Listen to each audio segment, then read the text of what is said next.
everywhere in the NBA. Are the fans here in Boston somehow the rudest or the worst or the best? I mean, depends on how you look at it. Is it worse here than anywhere else? Oh yeah, it is. Yeah. So there you go. So you would agree? You think that the fans here are ruder than anywhere else? That makes them the best. You're saying worst. I mean best. That's how that works. The rudest. All right. No, hey, listen. If Draymond Green never double bird and it's so like the hypocrisy that we're living in this world where the fans in San Francisco were. Charles Barkley sucks and this and that. Throwing garbage at him. Yeah, exactly. Yeah. It was, and all he said was, your city's dirty. Yeah. Oh, he said he's going home and sleeping with somebody's mama, too. But that's why he's the best, because he threw it right back in their face. Yeah, so. He didn't have his wife go on Instagram. Yeah, that's true. Okay, and so let's take it back. Like, Draymond Green double bird the fans in Memphis. So, like, okay, like it's and by the way, Draymond handled that. Like I get it that. wasn't him. I agree. It's everybody else. I agree. Well, it's just Clay. Really, Yeah. Clay is the one. No, Steve Kerr as well. Yeah, real classy guy. Yeah, he does it that way. But when you look at it, I think Greg always brings up this point. Like you pay money to go to a game. But I also feel like there's a line you can't cross. And I feel like in today's society, there are plenty of people out there with no home training who feel like I paid and I can say whatever the hell I want. Nah, you can't say whatever the hell you want. Well, that's what they feel like. But if you have 20,000, you pretty much chanting the same thing. They ain't going to inject them all. I know. But you can't say whatever you want. There's security guards there on high alert. You cross the line, you're out. But Curtis and you drop a lot of money to be in that building. You're not going to drop across the line. Curtis thinks that this is all frustration on their part, and that really the real issue is that they have come to the realization that they're not going to win this series. Not yet. I don't think that the Warriors are there. The Warriors have deep embedded history of they got their back against the wall and they come up big. And you can look back against Oklahoma City, down 13. Klay Thompson has some incredible 41 points in that game. No Kevin Durant in Houston. They go down there and win game 5 on the road. No, I'm sorry, game 6. So they've had this deep embedded. We can shock the world. We could do all that. The Durant era, kind of made us forget that they can handle adversity. They can get down 2-1 to Cleveland, and they could come back and win. So they still think they have a chance in this series. So is that a concern of yours that No. this Celtics team oftentimes cannot win back-to-back? It's a concern from a 30,000-foot view that they let go of the rope a little bit. It's a concern that they have an 18-point lead and they come out flat in the third quarter, and next thing you know, they're down 1. It's a concern that the Miami Heat, who really can't score, went 23-2, or the Miami Heat with Jimmy Butler rising up to take a 1-point lead with 13 seconds to go when that game should have been in the bag. So those things are all concerns because you'd have to be a moron to ignore the turnovers and the moments where they just don't look that good. But in this series, bigger, stronger, younger, more athletic, all they have to do is not beat themselves. Where the Golden State Warriors, they got to find a way to manufacture a way to beat the Celtics. The Celtics just have to show up and not beat themselves, and they win a championship.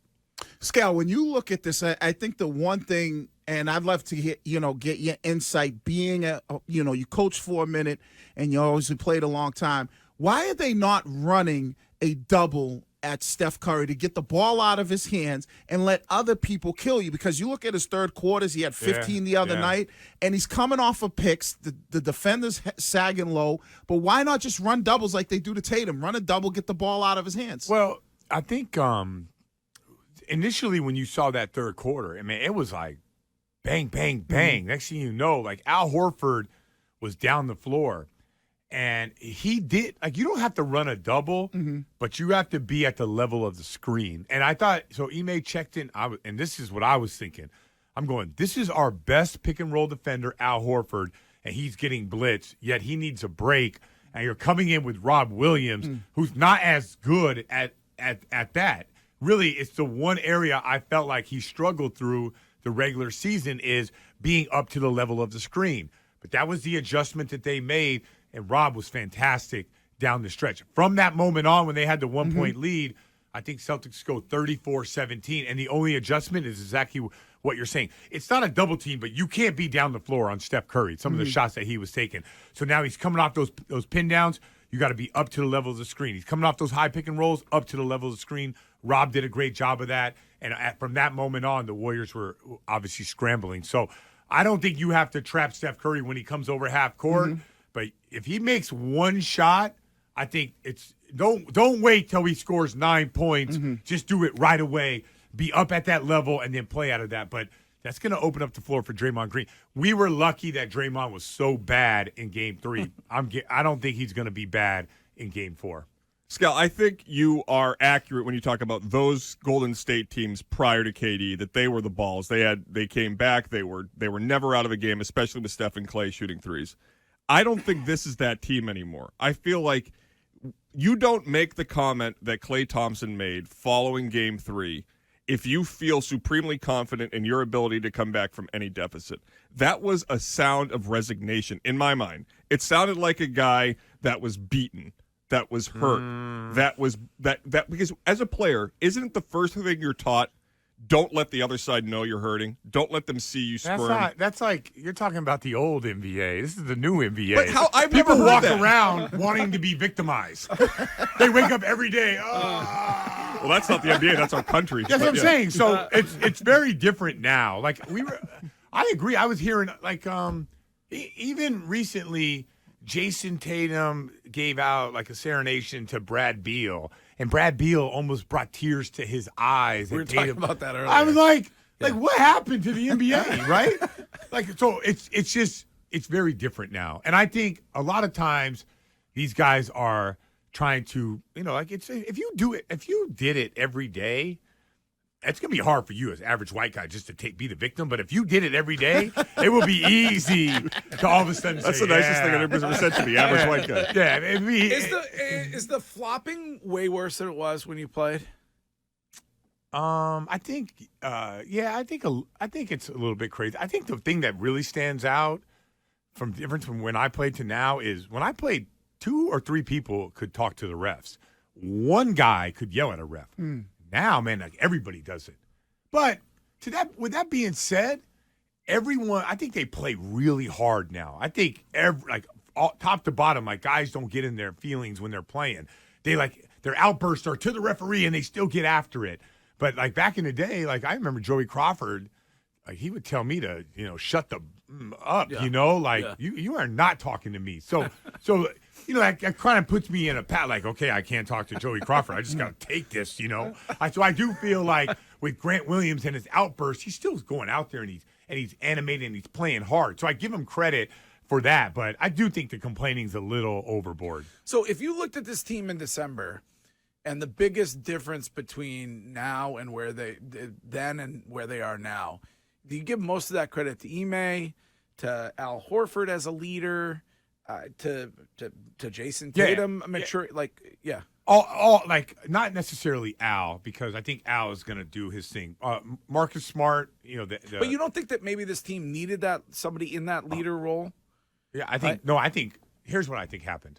Marcus Smart, I bet you he was always talking. Like, we got to do this, we got to do that, we got to do this. Kind of like you when you played. No, I wasn't telling. I'm not telling KG what to do. Okay. So I'm sure Marcus Smart's like, okay, we need to move the ball. We need to share it. We need to spread that thing around, right? And then like your superstar players are like, who is he? Why is he saying that to us? Like we're the stars, right? I think when Ime came in and Marcus Smart was like, come on, man, we need to move the ball. Well, Ime said the same thing on day one of the press conference. We got to be better. We got to move the ball. 27th in the NBA in assist percentage. That has to go up. So now you have Marcus Smart, the fiery leader, and you have the head coach who is saying the exact same thing. Now you have no choice but to get on board. And at the beginning of the year, and this is why I give Tatum most of the credit, Tatum started the year and he tried to move it. He did. And I think it affected him as a scorer. His shooting percentage went down. You're like, man, what's going on with Jason Tatum? But he's coming off. He's hitting those singles. Coming off, turning the corner, hitting that guy in the corner. And it wasn't something that he naturally picked up. But as the season comes along, he's doing those reps. He's practicing moving the ball. Marcus Smart's driving it home. Ime's driving it home. When they don't, they talk about it in film. And all of a sudden, he got better at that. And I will say this, not only with those guys moving the ball, but they also had to learn how to become better off-ball players. Like when you're in the game, and you know where the break at the three-point line is before it goes straight, they call that the break. When a guy drives, you have to drift to the corner. And Tatum and Brown were not good at that. As the season went along, they started improving on moving the space. So they became better on-ball players, getting people involved, and they became better off-ball players of having better spacing. So, this is the maturity of Tatum. He started out the year, he was struggling. He was trying to do what they wanted him to do, but ultimately he fell into that role and he got really good at it, and that's where they're at right now. And if the Celtics win the championship, which I expect them to do, he's clearly the MVP. Would you agree? Because the other thing I also said, and people were going crazy on me about it, but I said that I think he does more than a guy like Giannis. His game is more complete than Giannis. I think his game is more complete than Steph Curry. He could do it on both ends. Sure. He could shoot threes. He can get to the hole. He's a good defender. Steph Curry cannot play defense. Yeah. And then Steph doesn't make everybody around him better like Tatum does. That's inaccurate. All right, well, you know Yeah. what? That's why you're the pro. Yeah. But are we seeing the MVP of the series and potentially the guy who's going to be the face of the franchise moving forward? Yeah. No. So here's how, this is how it all works, right? And this is why Tatum dominated the fourth quarter. So Brown playing well. Mm-hmm. So the Warriors are clearly focused on stopping Tatum. So Brown, that's why it's important that Jaylen Brown plays well. Mm-hmm. So Jaylen Brown playing well. And finally, the Warriors are like, all right, we got to shift a little bit of focus. We got to sprinkle, instead of 90-10, we need to go like 60-40. And let's put some focus towards Tatum and Brown. Mm-hmm. Well, as soon as that happened, Tatum goes to the bucket, score. So it's all about focus. And I'm sure other sports are like that. Like you have this receiver that gets two guys, and all of a sudden a slot receiver catches the ball 15 times in that game. Like, everybody matters. Like right now, the Warriors are like, we have to stop Tatum. Mm-hmm. And so everyone will benefit from that. Al Horford will benefit from that. As soon as they take off we are doing everything we can to stop Tatum, Tatum's going to go off. So I look at that as like the reason why the guys are playing so well around him. Mm-hmm. Why the struggles when it comes to the third quarter? I think their turnovers, their energy, their defensive mindset, they don't move the ball. They revert back a little bit.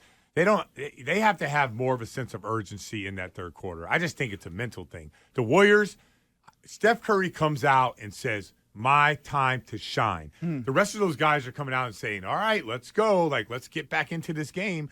I don't know. If you guys ever play pickup games, like you get Greg down. does a lot. All the time. But you and I were one time you and I were gonna go one-on-one on the old show, and you didn't show up. But I mean, I did. I did come off the bench at Neshoba Regional High School for 4 years. So Yeah, that was in a 40-point blowout. And Scout came off the bench and won a title, so similar things. Yes.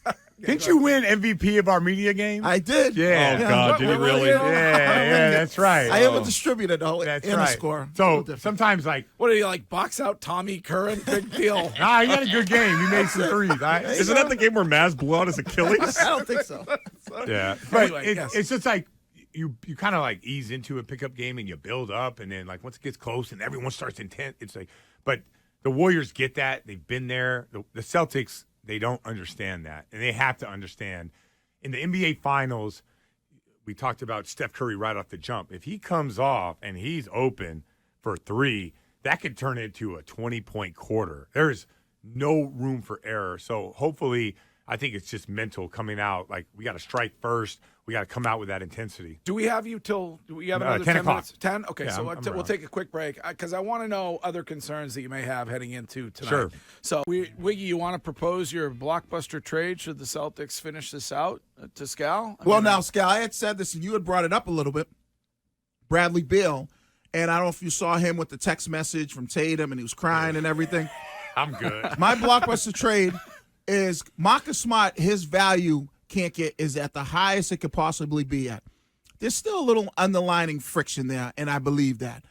You want to go out. Wait, you believe that or you know that? I believe it. I don't know it, Okay. but I believe it because I've been in locker rooms before. And so even though you guys might settle your differences, there's still underlying of friction there.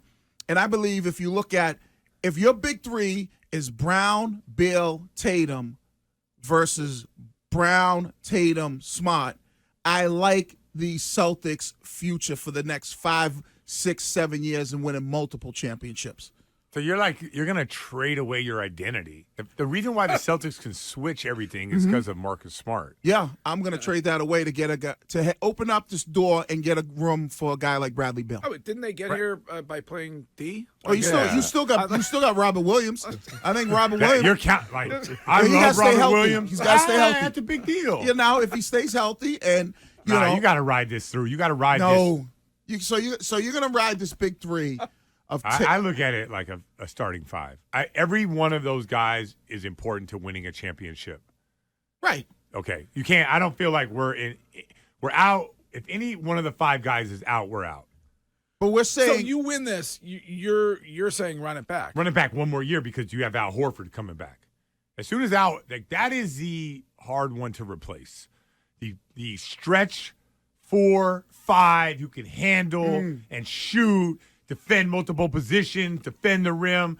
That's the hard one to figure out moving forward. And you have no cap space, so you can't just even if he comes off, the other guys are making big money. It's hard to get that position. No one's giving up those guys. So that's a hard position to fill. and Wick said he'd be willing to bring in a third max guy on our show. So he said he would be willing to bring. They got room. When did he say that? Before all this? It was like at the probably early on in the beginning of the season. Things have changed since then. Yeah. Things have changed. Oh, and I think he said it too. I think he still said it too when we had him on last time. No. And he said that we're willing to do whatever it takes to make sure that we're in championship contention year out and year in. No, but if they win it and you're Wick, you probably look at this team and go, we really don't need to change much. No, you just got to make here's what you're looking at the hourglass for Al Horford. You don't know when that how good was he this year? So when does that run out? You getting that next year from Al Horford? Am I expecting it? That's tough, man. That's tough to expect it, but you can't replace him. You cannot replace him. But if you're not expecting it, you're going to have to replace Horford, No, right? Eventually, no. You to expect a guy to have a remarkable season like he's had and him to back it up again next year, It's going to be tough. that's tough. But I would he takes care of. He's always taking care of his body. So you hope that Al Horford can maintain, and then you hope that Robert Williams can stay healthy. But the three guys, Tatum, Brown, and Smart, you expect those guys to take another step forward. Concerns, you brought up the fact that you can't count Golden State out because of their experience. Yeah. Any other concerns? Yeah, going turnovers. Here's where we're the Celtics, Steph Curry this and Klay Thompson. This game comes down to the paint. In game 3, we won the paint, 52-26. We won the boards, 15 offensive rebounds. If the Celtics can't do that again, this thing is over. But if the Warriors, who all you hear there, I was at Media Day, I interviewed Steve Kerr yesterday. Everything was about physicality, blocking out, rebounding. So look for more. See, I thought Steve Kerr made a mistake yesterday. They got down and they won. And by the way, they got a 1-point lead, so give him credit. But he went with Jordan Poole. He went with their group that's not the tough group. I think he goes with Kevon Looney, Gary Payton coming off the bench. He goes with the guys who have some grit, some toughness, and he doesn't go with the scoring guys. So I kind of feel like they're going to make this they're going to try to match physicality with physicality. In Game 3, the Celtics look so much bigger, tougher, stronger, younger, anything down the road besides what Steph Curry and Klay Thompson did. Scal, is this going to be the biggest night in terms of just anticipation for the fans? They are the storyline nationally since Game 6 closeout against Kobe and the Lakers in 08 when you guys won Banner 17. It feels like there hasn't been this kind of a build-up. Plus, it's going to be 80 and sunny, and it's Friday in the summer, and you're going to have 5, 6, 7 hours after you leave work to get nice and lubricated for the. Well, Scal can't. He's got a polo match to MC over in Dover. No. Don't let him say this to you. He lives in Nema. He lives in the most bougie building in Boston. It's not even anywhere No, near the I nicest building in the seaport. Yeah, Dover's tough. I would admit, but I'll go back to no tough as in tough for me to live there. They don't accept me as one of their own. Dover was so bad, I was considered tough. They don't accept you, Scal. Come on. No. I'm not one of them. They look at me like that hoodlum over there. Like, A lot of old money. Guy only made like $20 million in his NBA career. What's he doing over here in Dover? That's what I gave my ex-wife. back to the fans. Yes, it's all about fans. Yes, it's all about Draymond Green. But it's going to come down to physicality, and the Celtics are going to have to match that. I really believe the Warriors are going to punch them in the mouth, and they're going to have to respond and be ready for it. Anytime the Warriors raise that level and tried to create the antics, the Celtics have in the past in these playoffs have gone for it. B.J. Tucker, the Miami Heat, the Milwaukee Bucks. Today's the day where they either A, get over that hump and say, like, no, we're the bigger, badder team, or B, they're in for a dogfight with this Warrior ball club. Well, let's hope it's the first, not the latter. All right. Well, thanks for being here. Great to see you. All right. You working? Anything you need to plug? You on TV or anything? I'm going to Deary, New Hampshire right now to speak to some kids. Oh. So why you shouldn't move to Dover. There we go. Just put a picture of me on the big board and say, you don't go look like that. You don't want to end up like this guy. All right.